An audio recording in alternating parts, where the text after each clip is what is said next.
It's the moment we've all been waiting for. Football is officially back tomorrow. Jackson State, South Carolina State, SWAC MEAC Challenge, Atlanta, Georgia. Oh, yeah. It's locked on HBCU. Play my music. You are Locked On HBCU, your daily podcast covering HBCU sports. Part of the Locked On Podcast Network, your team every day.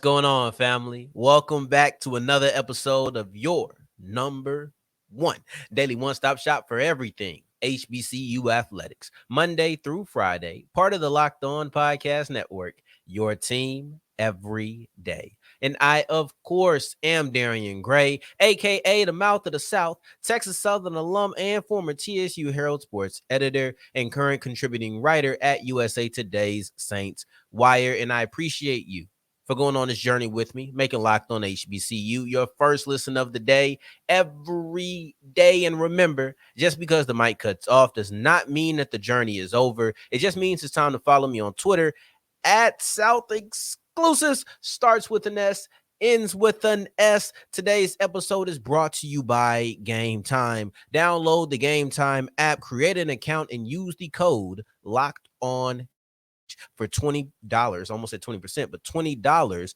off of your first purchase. I am enthusiastic. I am extremely excited to bring to you today's episode because I've said it before, said it a couple of times before. I've said football is back, but now football is really back. As in tomorrow, Saturday, 6:30 Central Time, ABC. Jackson State versus South Carolina State, the SWAC MEAC Challenge in Atlanta, Georgia. I could scream.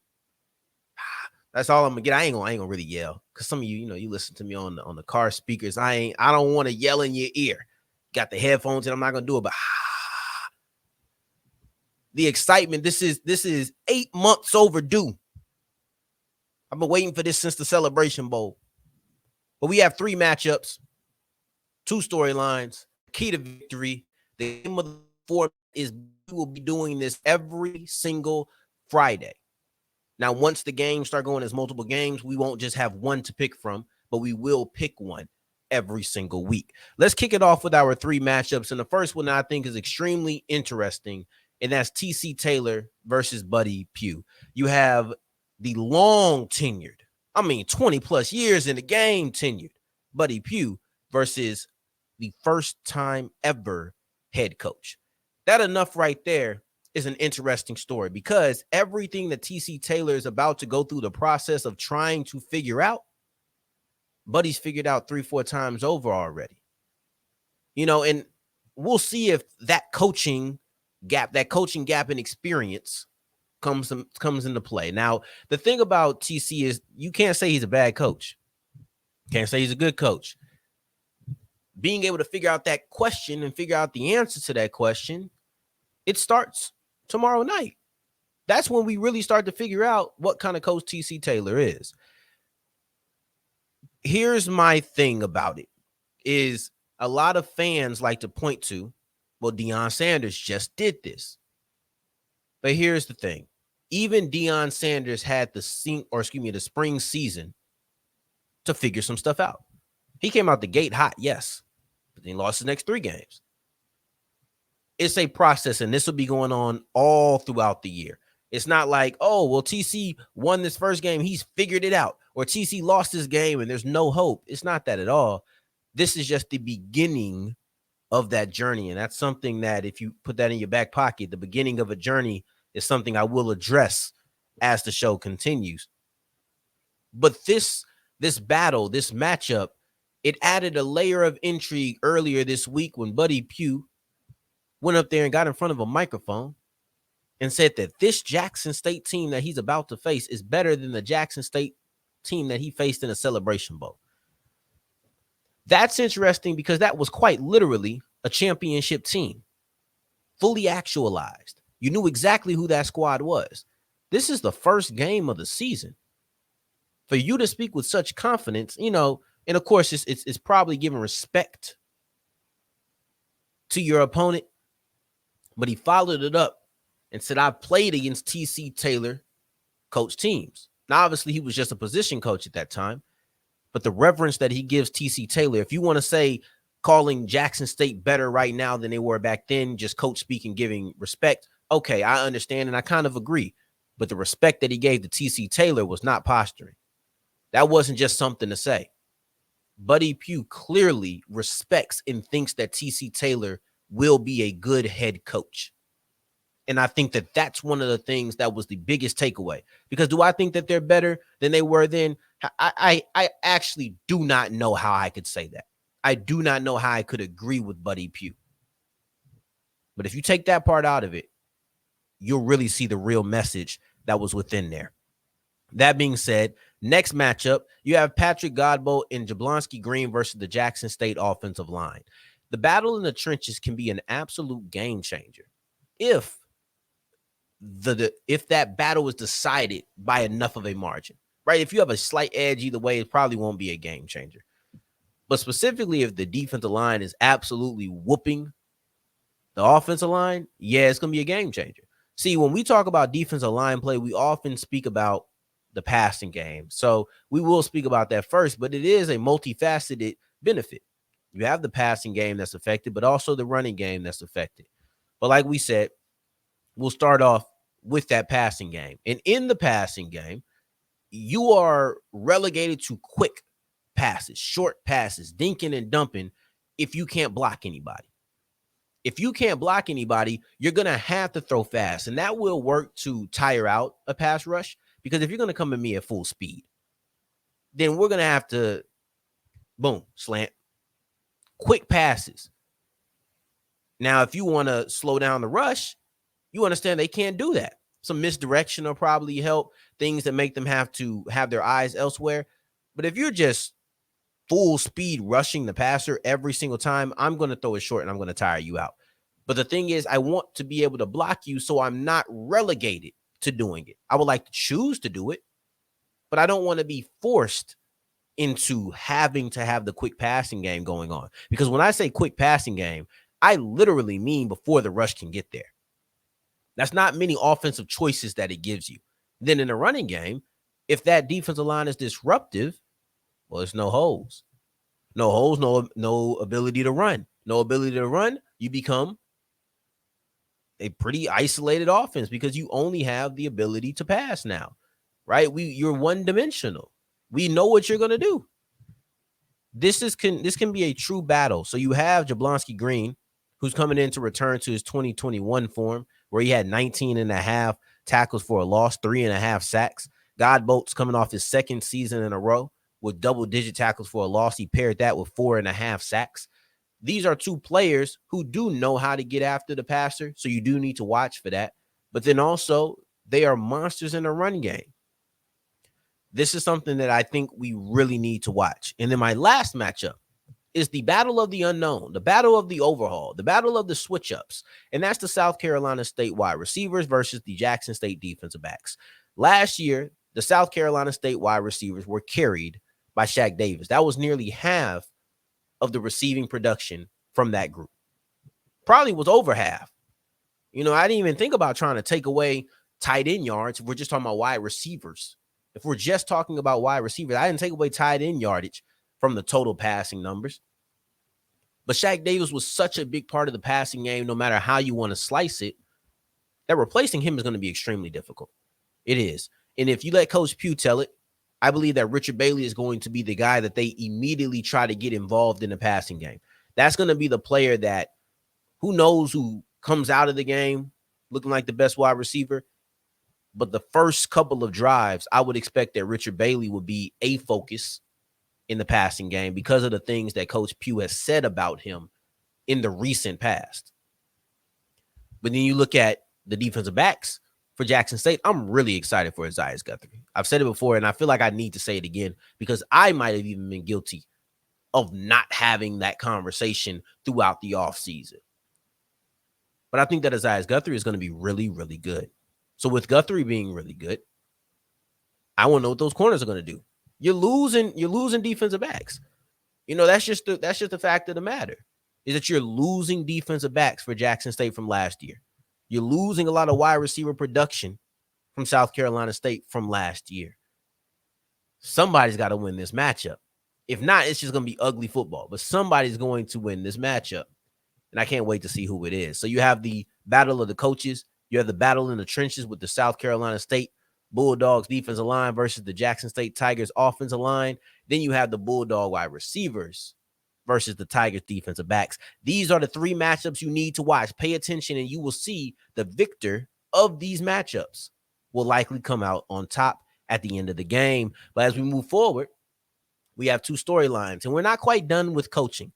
We actually have a storyline directly pointed to Buddy Pough, because we need to highlight some big news that he dropped yesterday as we continue with Locked On HBCU. Today's episode is brought to you by Gametime. And listen, getting tickets needs stress. There's no reason that, oh man, I can't get this ticket. And with Gametime, it doesn't matter how last minute you are. It doesn't matter how much you procrastinated. They're making up for all of that. It's really simple, stress-free, all of that. It's fast. And with killer deals at the last minute, you might even save a little bit of money. Who would have thought procrastination actually work out for you? I wouldn't suggest that you do it all the time. But you can either go to the Gametime app or you can go to the Gametime website. And whenever you do either one of those, you can find tickets for local events, music concerts. You can go to comedy shows. You can go to football games, basketball games, everything in between. Just go to Gametime, the app, or Gametime.com. So download the Gametime app, create an account, and use the promo code LOCKEDONCollege, and you'll get $20 off your purchase. Terms apply. Again, create an account at linked. I almost said linked. But go to Gametime app and create an account. Use the code LOCKEDONCollege for $20 off. Download Gametime today. Last minute tickets, low prices guaranteed. As we continue rolling on today's episode of Locked On HBCU, I appreciate you for making us your first listen of the day every day. Make sure that for your second listen, you're going to all of the other Locked On conference shows so that you can get a full college football breakdown. This is what Locked On does. We put together great content, so make sure that you're tapping in. We have football, baby. I got on the color of royalty. I'm wearing purple right now because I'm that excited. I wear purple on special occasions. To be honest with you, I wear purple on special occasions, and I think that this should be deemed a special occasion. We have two matchups that you need to watch in the South Carolina State versus Jackson State matchup. Actually, really 2.5, because I think that it's not really a storyline for the game, but it is a storyline, and that's the fact that Buddy Pough is retiring, and he is starting his farewell tour, right? So he's entering his 22nd year as a coach. 5 national championships, one of those being a Celebration Bowl, 8 MEAC championships, a dedicated effort to recruiting the state of South Carolina, put multiple players in the league, multiple players that got big time payments. Like, this guy is a legend, and this is his last year coaching. He's been here in the coaching game for over 40 years. He made sure to let him know that nobody ran me out. I chose to go. But I think that this could be a boost for them throughout the whole year for South Carolina State. Now, the next one, and maybe my first storyline, is who is going to be the starting quarterback for Jackson State. I have an idea. Right? I think it's going to be Jason Brown. I do. That kind of seems like what I'm hearing, that it's going to be Jason Brown, but we'll wait. We don't know that for sure. And TC Taylor's already pulling a vet move. He said, listen, I'm not putting who my quarterback is going to be. I'm going to wait till the last minute. Smart. Have them keep thinking, okay, is it Jason Brown? Is it Jeremiah? I'm going to mess up his name, so I ain't going to go there. But is it Isaiah McDonald? All of those players, you're over thinking, who is it? Who is it? Who is it? I don't know. You got to keep planning the whole time, right? Kobe and Morgan. I was like, no, bro, it's not Jeremiah. I want to make sure I believe in respecting folks' names. Jacoby and Morgan. So you have all of these players that it could be. Study all of them. Matter of fact, but first off, I don't know why y'all was trying to tell me that I don't need to know who the quarterback's going to be. Bro, come on. Like, this is football. I'm sure you want to know who the quarterback's going to be. I was okay waiting, but like, let's come on now. Let's not act like wanting to know who the quarterback was crazy. I'm sure you did too. I'm sure you wanted to know who it was. That being said, let's continue pushing, right? Let's continue to push. Let's get the correct graphic up here. First and foremost, let's get the correct graphic, but we still rolling. It's bigger than the quarterback. I just want to see what this new look team looks like. Like, let's just be real. Jackson State isn't only having new faces at the quarterback position. They're having new faces everywhere. Almost all of the stars from last year are gone. I want to know who they are. What do they look like? Everybody should want to know what do they look like because we don't know. We haven't seen this team as a conglomerate. We might have seen some of these players at other stops, but we haven't seen them all together at JSU, not at the, right? Like this is different. This is completely different. And whether it's a player that you feel like you've seen like Guthrie at Delaware State, Jason Brown at Sacred Heart, like, it doesn't mean that that's what it's going to look like now, because a lot of things have changed in their life, and there's been time in between when those guys played at those spots. I'm ready to see the new faces. I'm ready to see Isaiah Spencer. Like, I'm ready to see Seven McGee. Like, I'm ready to see these players out there, and I'm ready to see what the new look Jackson State looks like, because this is exciting. The complete overhaul is exciting. It's probably, if I was a Jackson State fan, it'd be stressful. But for me, as just an analyst, this is exciting, you know? And then lastly, our second real storyline is this is the Celebration Bowl rematch. And TC Taylor was there for that Celebration Bowl. I'm sure he wants a little bit of payback. I know that there's not many faces who are still present, but I think it's likely that there was still a little level of motivation from looking at what happened last time we played.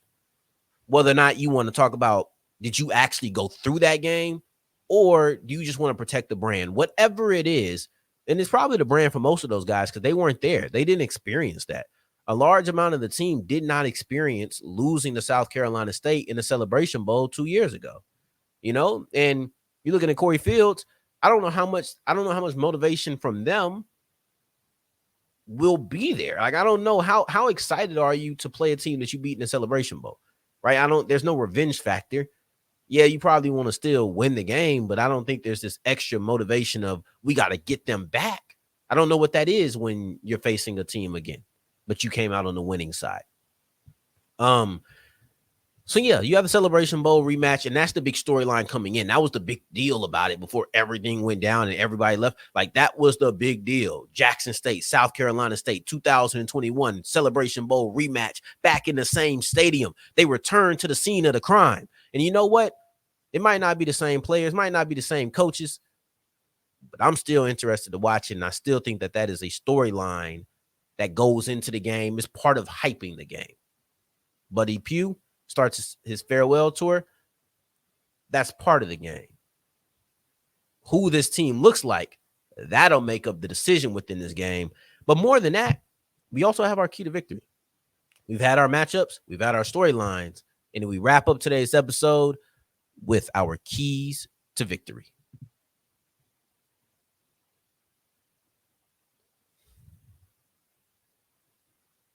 As we're wrapping up today's episode of Locked On HBCU, I appreciate you for making this your first listen of the day, every day, making it all the way to segment 3. And I thank you 2 times for that. Thank you. Thank you. And I have one key to victory for both teams.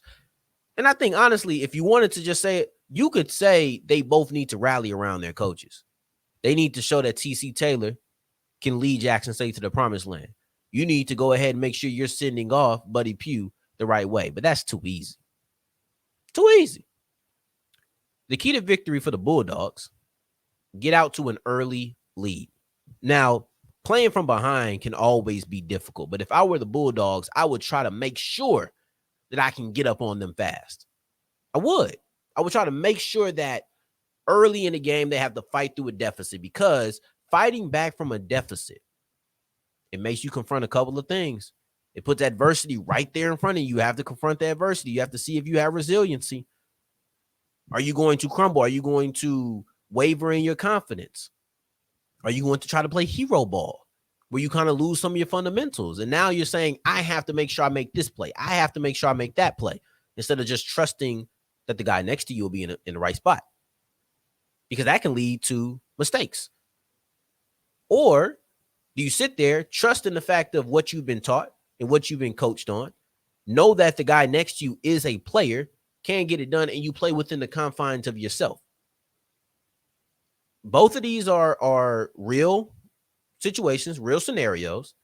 And I'll tell you what, if Jackson State gets down, I would love to know, are they the team that rallies back? Are they the team that kind of wavers in confidence? I don't even know if Jackson State knows that about themselves yet. They haven't been faced with it. You don't really know how you act in the face of adversity until you're actually face to face with adversity. So you can say, oh, no, I ain't going to waver in confidence, but then you're down by 17 points at halftime.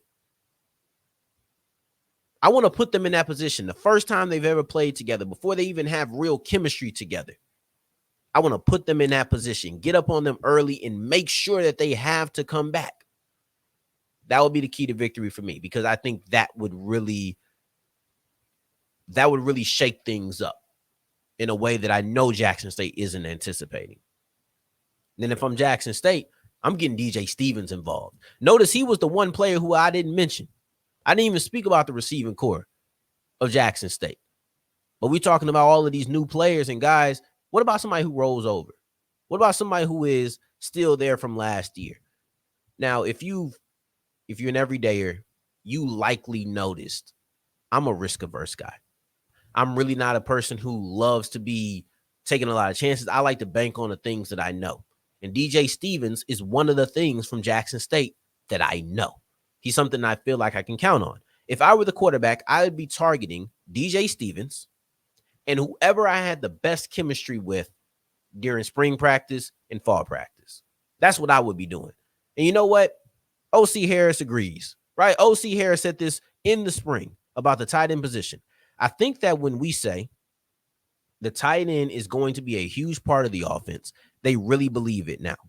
They are going to be a huge part of what we do offensively. They give us a different dynamic. They see it right now that they are going to be a vital part of what we do offensively, and they've been buying into it. Targeting the tight end fits your offensive game plan. It does. And not only that, if South Carolina State is going to win this game, they're going to stop the offense, I'm going to make sure that they stop DJ Stevens. You just lost BJ Davis. You just lost a really good pass coverage linebacker. So I'm going to see if your linebackers can handle my 6'4", 235 tight end, who's a first-team all-SWAC player. That's exactly what I would do if I was Jackson State. If I'm South Carolina State, I'm trying to get up a lead on them quick. If I'm Jackson State, I'm trying to utilize the one weapon I have rolling over that I feel like I have a lot of confidence in, because I think he can be a mismatch, or I'm at least going to focus or make them focus on stopping him. And if they do focus on it, somebody else will be open. These are the keys to victory. These are the keys to victory.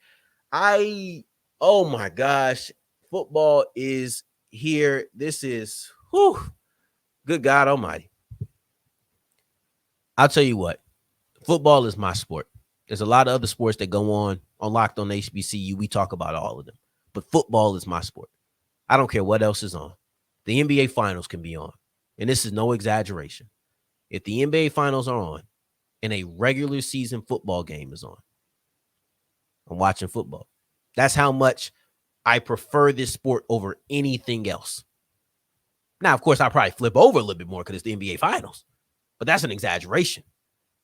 Just to show you just how much I love this game. I'm extremely excited to say that it's back.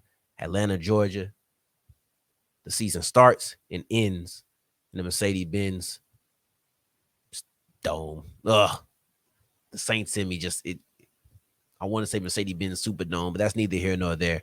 I appreciate you for going on this journey with me, making this your first listen of the day. I am genuinely happy that you chose to listen to me to preview the SWAC MEAC challenge with you. Thank you sincerely. And Monday, we'll be here to wrap up this event to discuss whether or not the TC Taylor era got off to a hot start, whether or not Buddy Pough's farewell tour started off with a victory, and really what was the deciding factors in the game. And that'll be Monday. But in the meantime, in between time, until next time that we hear each other, family, take care. Stay blessed. Peace.